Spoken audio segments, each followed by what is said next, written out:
saya Yasifan Mahdarunisa. Saya seorang mahasiswa PPG dalam jabatan kategori 2 tahun 2022 di Universitas Negeri Manado, Prodi Teknik Komputer dan Informatika. Pada kesempatan kali ini saya akan menampilkan video pembelajaran yang telah saya lakukan pada hari Senin 12 Desember 2022.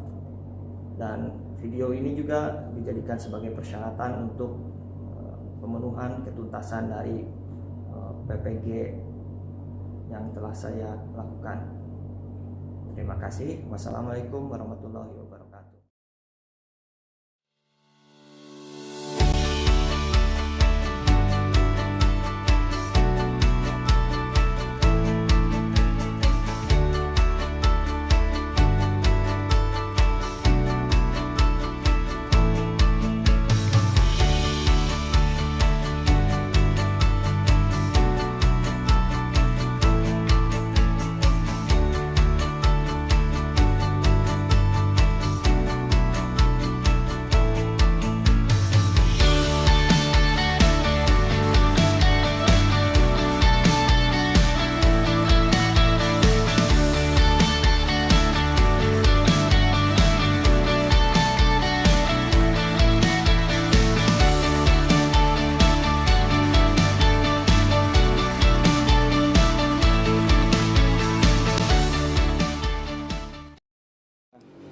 Baik, sebelum memasuki lab, Mas rapikan dulu bajunya. Jika sudah rapi, luruskan barisan. Terus. Masuk. Langsung ke kiri.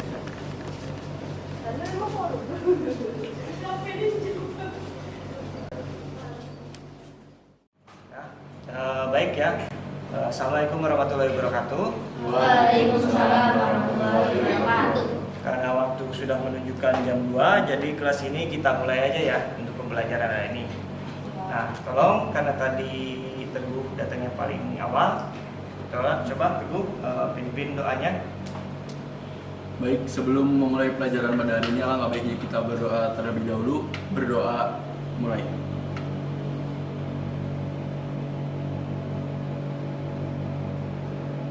Berdoa selesai. Beri salam.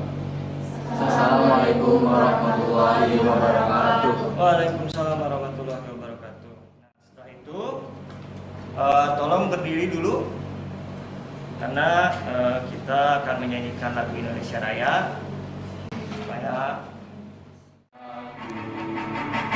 di sana aku berdiri jadi batu hidupku, Indonesia kebangsaanku, bangsa dan tanah airku.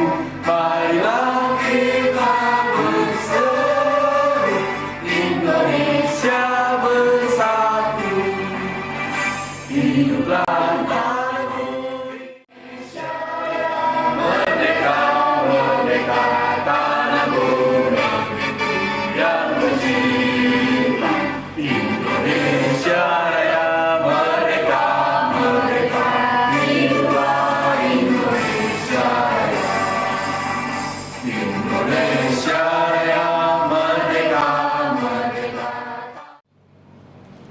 Jadi kenapa kita harus menyanyikan lagu Indonesia Raya? Karena sebagai rasa nasionalisme kita terhadap negara ini, supaya memupuk rasa nasionalisme agar kita selalu bisa menjunjung tinggi negara ini dan mengedepankan bahwa bangsa adalah dari persatuan dari kita semua. Ya, terima kasih.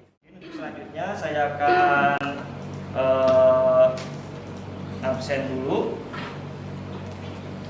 Evan, Teguh, Alvika, Trio, Iqmal, Dwi, Ifaun, Tatika, Putri, Melisa, Siti. Nah, udah ya, hadir semua ya. Jadi Jadi buat meningkatkan semangat kita dalam belajar, coba yel-yel terlebih dahulu. Dulu coba pimpin yel-yelnya. SMK Bisa. SMK Negeri 3 Banjar. Bisa, sukses. Ya, silakan duduk kembali.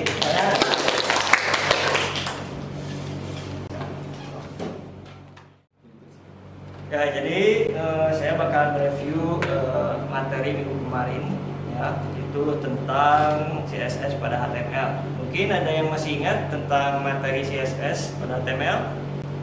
Ya, silakan Evan. Ya, silakan Evan. Untuk penempatan CSS pada HTML terdapat tiga cara, yaitu ada inline, ada internal, dan ada eksternal. Untuk inline ini penempatan pada baris kode yang ada di style. Sedangkan untuk eksternal ini penempatan di bagian head pada suatu halaman HTML. Sedangkan untuk eksternal ini disimpan pada luar file pada HTML. Ya, itu ya.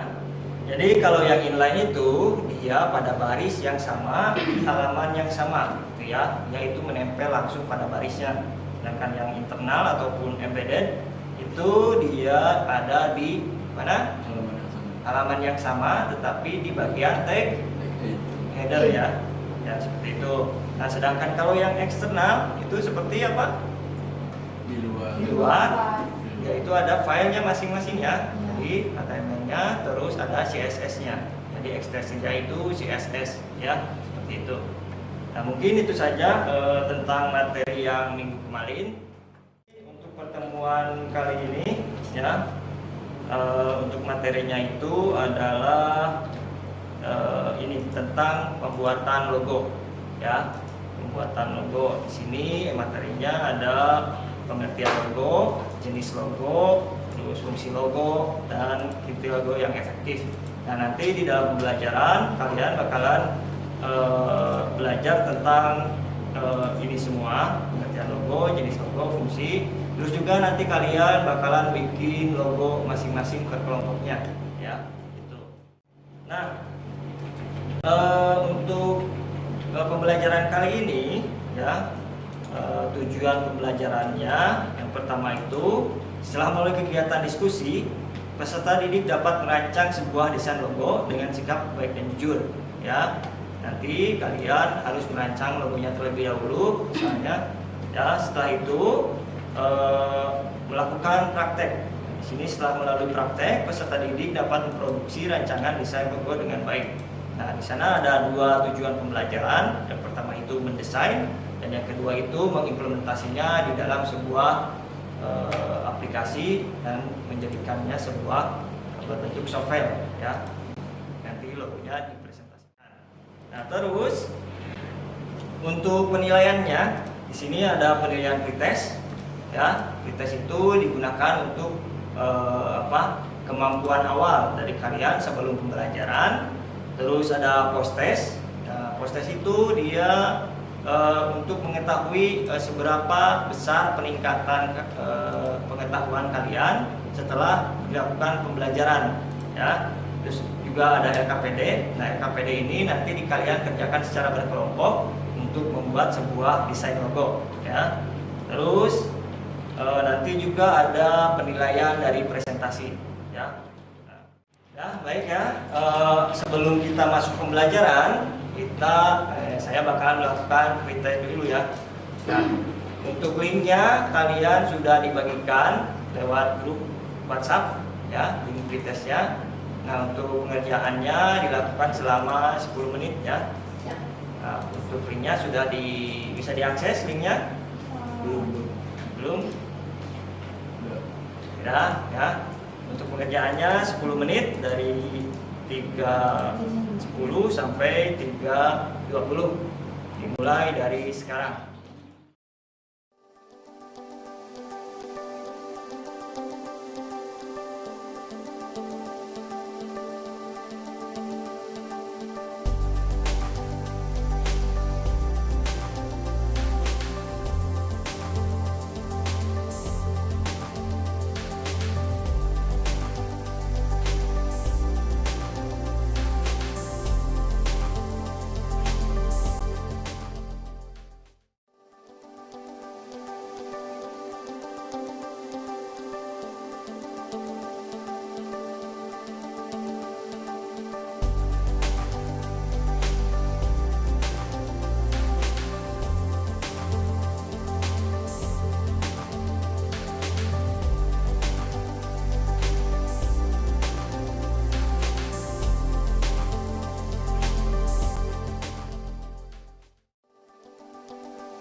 waktunya habis bisa disubmit langsung.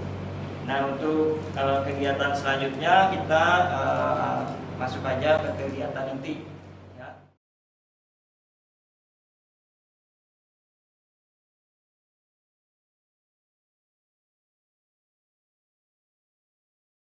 Untuk yang pertama itu, paling di sini bakalan menjelaskan tentang sebuah logo ya.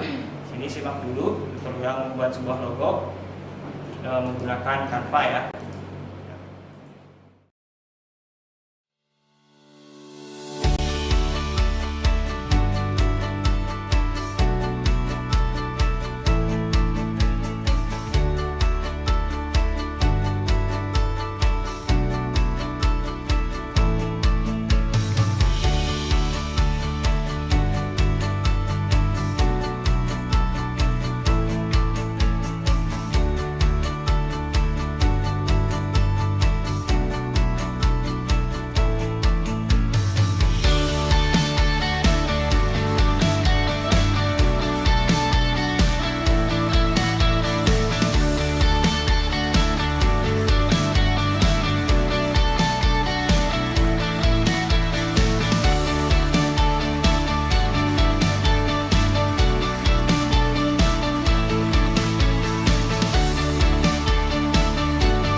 Cara bagaimana membuat sebuah logo ya. Jadi itu yaitu nantinya kalian harus login dulu di Canva-nya. Habis itu ada pilihan untuk ukurannya ya. Buat logo yang baik ya. Nah,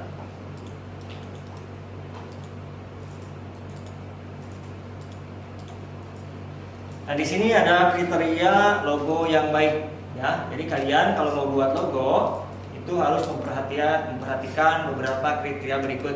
Ya, yang pertama itu sederhana.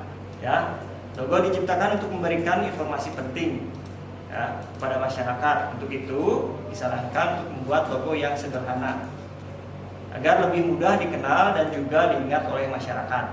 Ya, itu. Jadi kan dalam membuat logo itu kalian gak harus membuatnya secara rumit. Ya.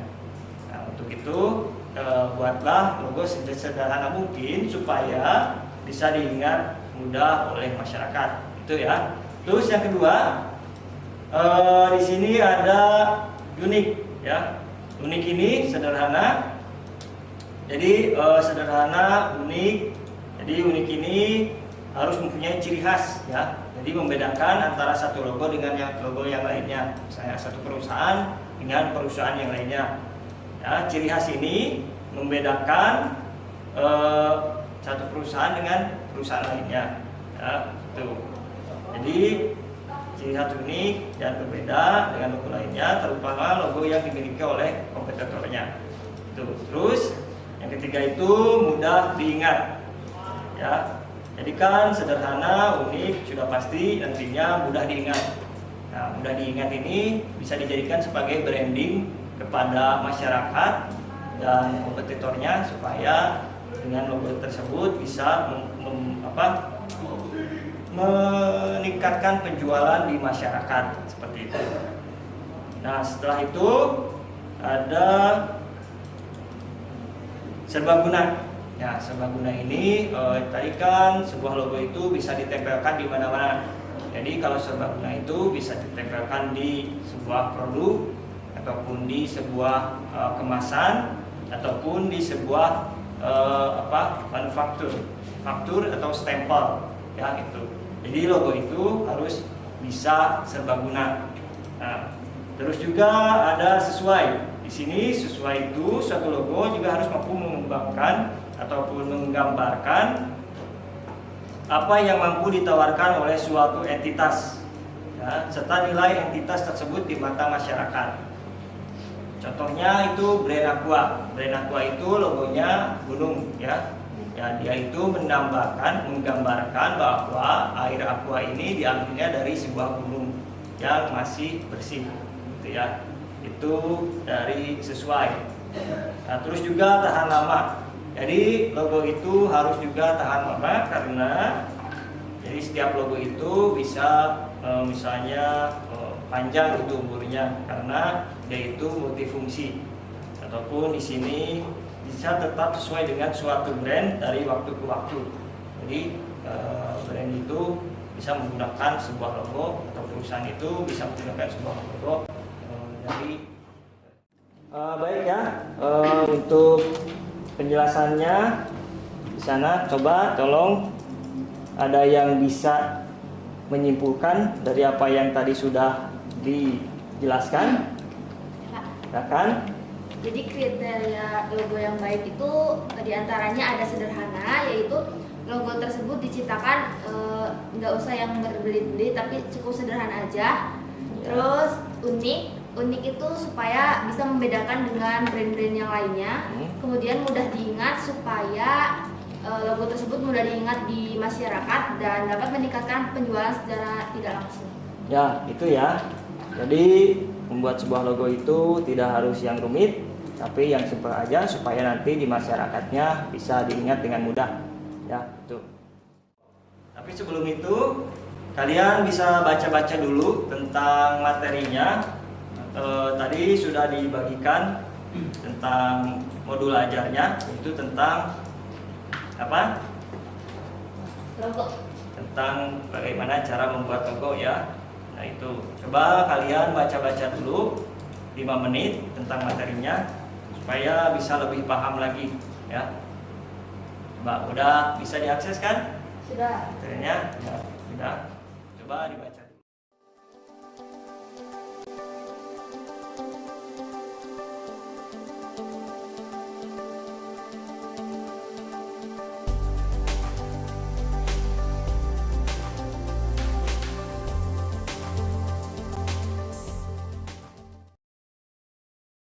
Baik, untuk kegiatan selanjutnya di sini ada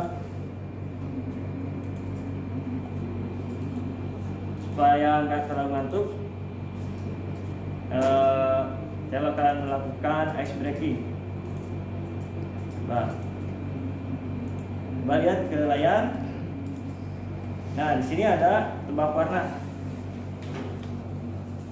Tebak warnanya bukan dibaca tulisannya. Sekali lagi baca warnanya, jangan tulisannya ya. Ada sini cuma dilihat warna apa disebutin. Warnanya. Nah, sini Kuning, hijau. Kuning. Tebak warnanya, warna teksnya. Kuning. Ya. Kuning. Terus Biru. Terus Merah. Merah. Nah, Merah. lagi ya. Ini Orange. Ini Hitam. Terus Pink. Pink. Pink atau ungu? Pink. Pink. Lanjut. Hijau. Merah. Putih. Biru. Merah. Merah. Merah. Di situ mah merah. Merah coklat. Merah marun. Marun ya. Nah, lanjut lagi ya. Hitam. Orange. Hijau. Merah. Ungu. Biru. Orange. Hijau. Biru.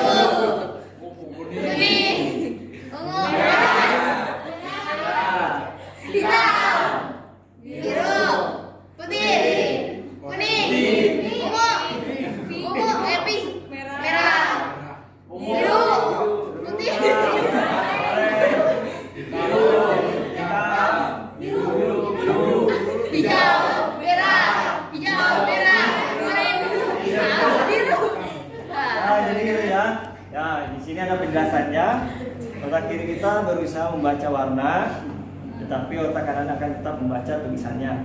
Jadi gitu. Kenapa? Nah, tadi itu bisa warnanya hijau, tulisannya hitam, dibacanya tetap hijau. Ya, gitu.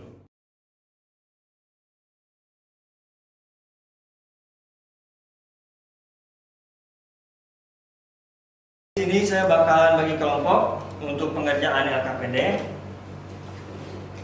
Elvan kelompok 1, terus Dwi kelompok 2. Bentar. Evan kelompok 1, Atika kelompok 1, Putri kelompok 1, Teguh kelompok 2, Dwi Utami kelompok 2, Zahro kelompok 2. Terus kelompok 3, Afidka, Trio, Rifaul, terus yang terakhir Elisa. Ya, tuh. Nah itu untuk kelompoknya. Nah, sudah. Nah coba ada yang mau tanya dulu. Jika yang ada yang mau tanyakan silakan. Kalau tidak ada berarti kita lanjut ke kegiatan berikutnya, yaitu pembagian LKPD dan pengerjaan pembuatan logo. Ada yang mau tanya dulu? Tidak. Tidak ada. Jadi kita lanjut ya. Tadi kan sudah dibagi-bagi kelompok. Nah, sekarang boleh duduknya secara berkelompok. Ya, silakan duduknya berkelompok dulu.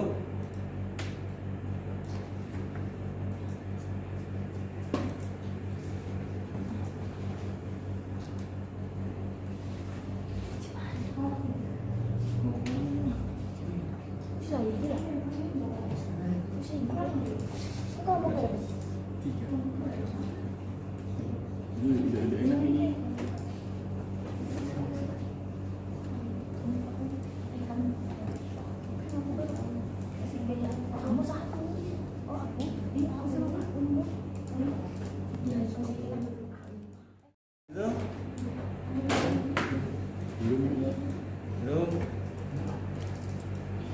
Nah, untuk LKPD-nya kalian bisa buka di linknya, itu sudah dibagikan juga. Coba lihat halaman paling terakhir. Di sana itu ada pertemuan yang kedua. Nah, pertemuan kedua itu mendesain sebuah logo dan membuat sebuah logo yang berbentuk digital, ya. Nah, coba kalian diskusikan terlebih dahulu pembagiannya mau seperti apa. Nah, di sana kan ada jenis-jenis logonya. Nah, kalian itu mau buat logo seperti apa dan pembagiannya itu seperti apa, ya. Coba diskusikan terlebih dahulu. Di sini saya mau tahu dulu untuk pengerjaan logonya itu pembagiannya seperti apa. Kelompok 1, Evan. Kelompok 1 untuk Evan membuat logo yang 1, saya kelompok logo yang 2, kemudian yang Putri mencari makna dari kedua logo tersebut. Terus kelompok 2, Ibu. Untuk kelompok 2, saya sendiri bagian mendesain logo, Dwi Utami mencari makna dan arti pada logo, dan Sitiwati Manzaro mencari referensi logo. Nah, untuk kelompok 3 gimana? Untuk kelompok 3 yang buat logo itu Alvika. Untuk yang mencari makna dari logo itu Melisa. Dan saya mencari referensi. Ya,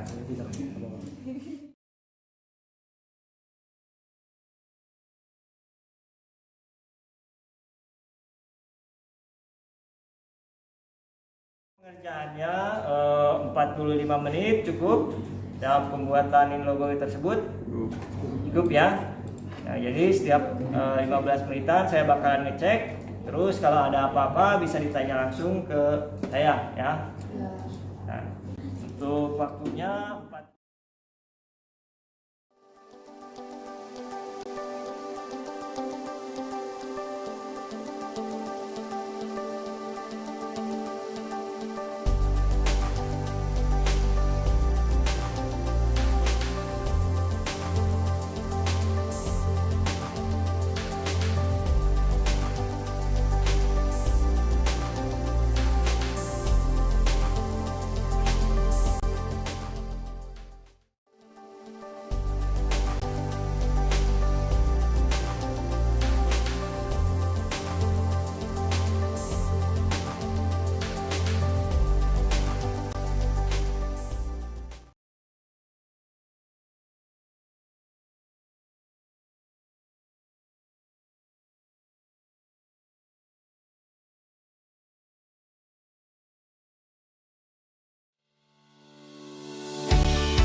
per kelompok tentang logonya. Nanti dijelasin. Terus kalau ada yang mau nanya ditanyai dulu ya. Sekarang untuk itu presentasi dari kelompok 1 dulu. Ya udah ya, mulai aja. Jadi untuk kelompok pertama, Tika, Elvan, Putri, silakan presentasikan apa yang tadi sudah dibuat.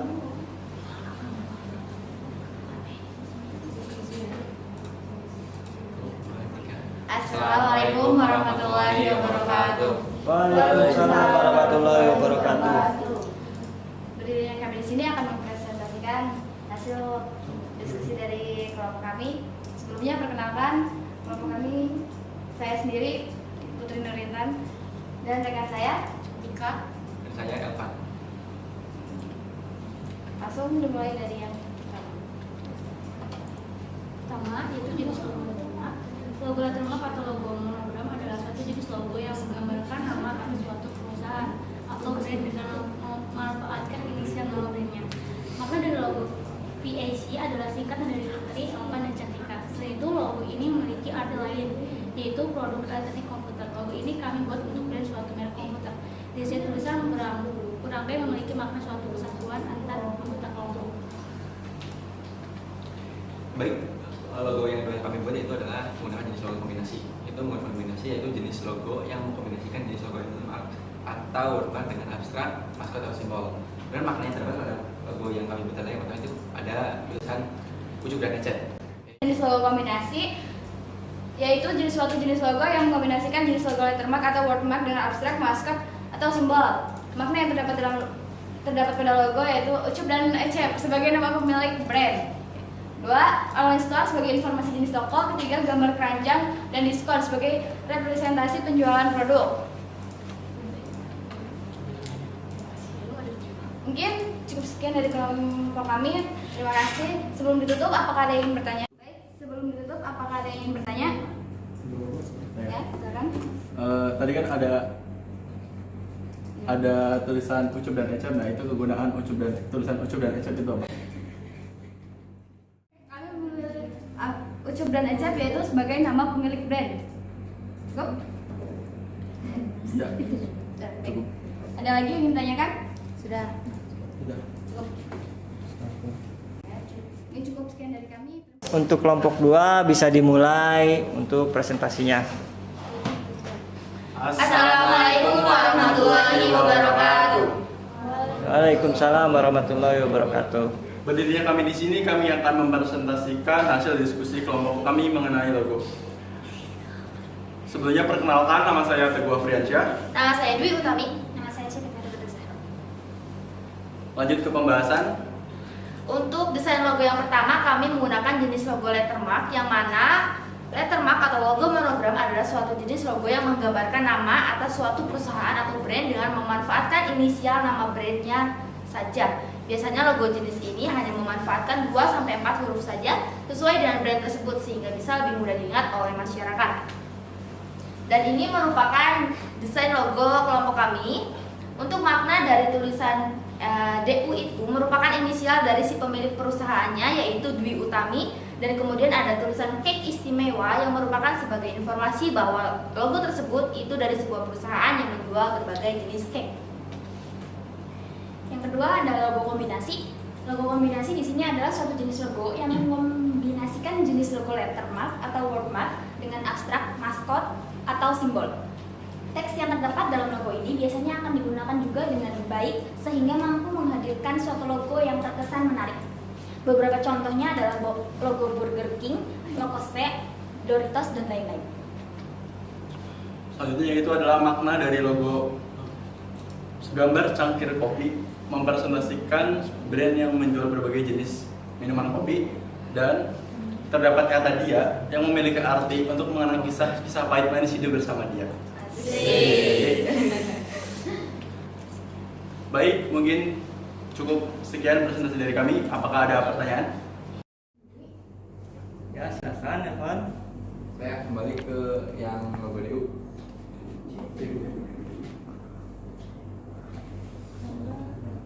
Nah, itu pada desain tersebut saya ingin bertanya kenapa itu tulisan DU itu berada di tengah dan juga besar.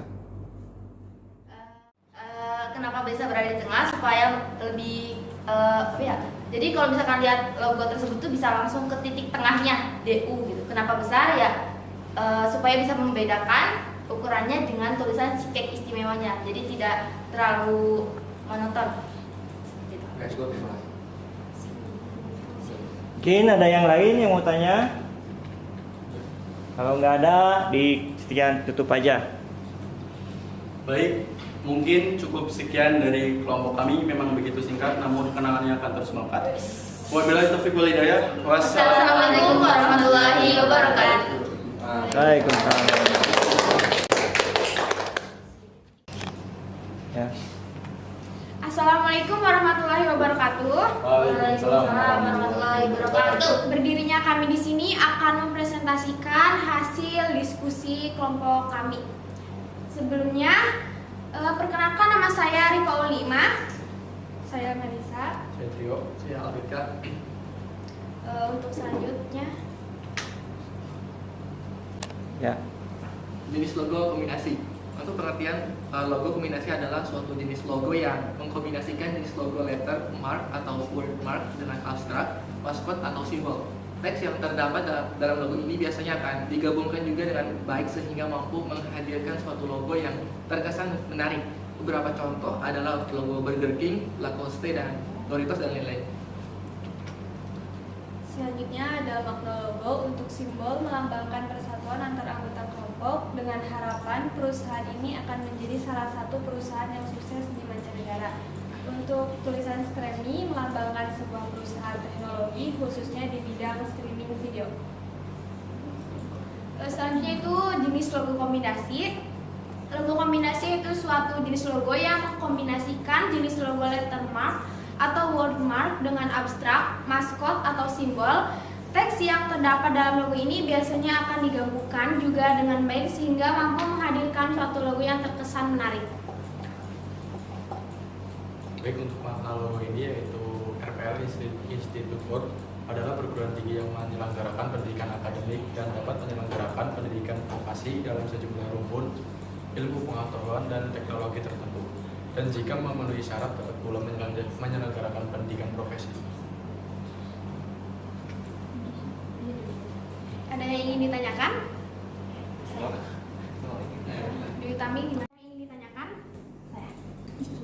Itu buat logo yang RPL Institute Award itu yang ST 2022 itu artinya apa ya? Jadi untuk yang ST 2022 itu berdirinya perusahaan ini. Oh, udah cukup. Ya, siap.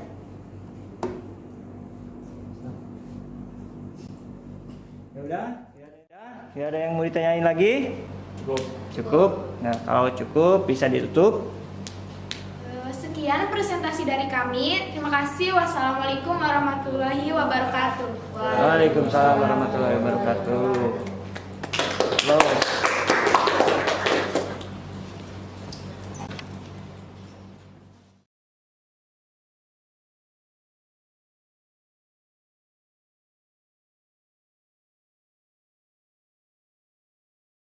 Presentasinya saya kira sudah bagus ya. Untuk presentasinya, untuk logonya juga bisa simple, unik, berbeda dengan yang lainnya, terus gampang diingat ya gitu. Nah, mungkin setiap kelompok mempunyai representasinya masing-masing sehingga tidak ada yang salah ataupun yang kurang bagus gitu ya. Coba tapi ya harus diperhatikan juga apa kriteria yang harus diperhatikan ketika membuat logo ya. Terus mungkin saya mau minta seorang untuk bisa melakukan kesimpulan dari pembelajaran hari ini. Silakan. Jadi untuk pembelajaran hari ini kita bisa mengetahui apa itu logo, terus ada jenis apa aja yang terdapat pada logo, terus fungsinya buat apa, kemudian kriteria yang bagus untuk membuat sebuah logo itu seperti apa. Ya, jadi seperti itu ya. Untuk membuat sebuah logo itu, sebuah logo yang bagus, ada beberapa kriteria ya. Kalian harus perhatikan. Oke ya. Kita lanjut ke post test. Untuk linknya sudah dibagikan, bisa dibuka. Proses ada bisa. Nah, untuk pengerjaannya dilakukan selama 10 menit ya. Silakan bisa dimulai dari sekarang.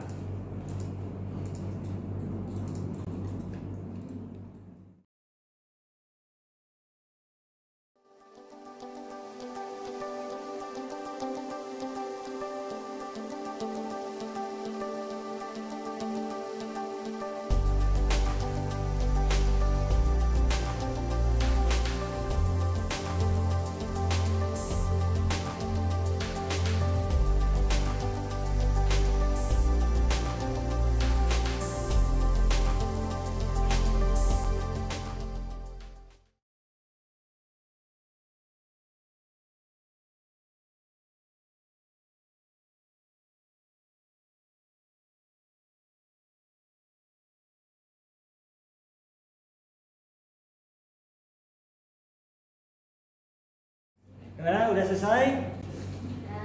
Udah? Jadi nanti itu udah habis waktunya, bisa di close. Nah, untuk selanjutnya mungkin ada beberapa survei di sana, link survei ya untuk pembelajaran ini bisa dikerjakan langsung untuk surveinya. Ada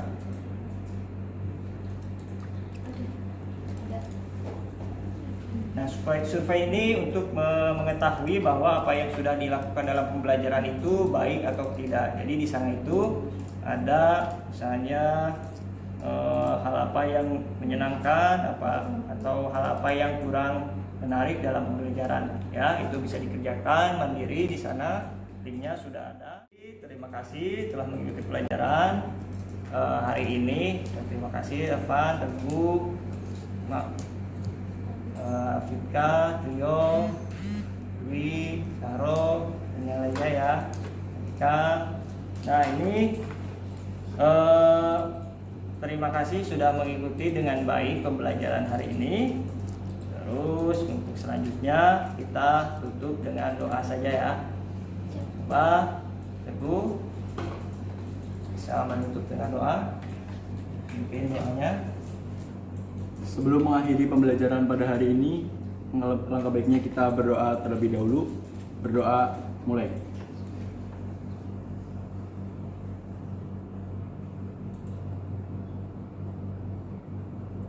Doa selesai. Beri salam. Assalamualaikum warahmatullahi wabarakatuh. Waalaikumsalam warahmatullahi wabarakatuh.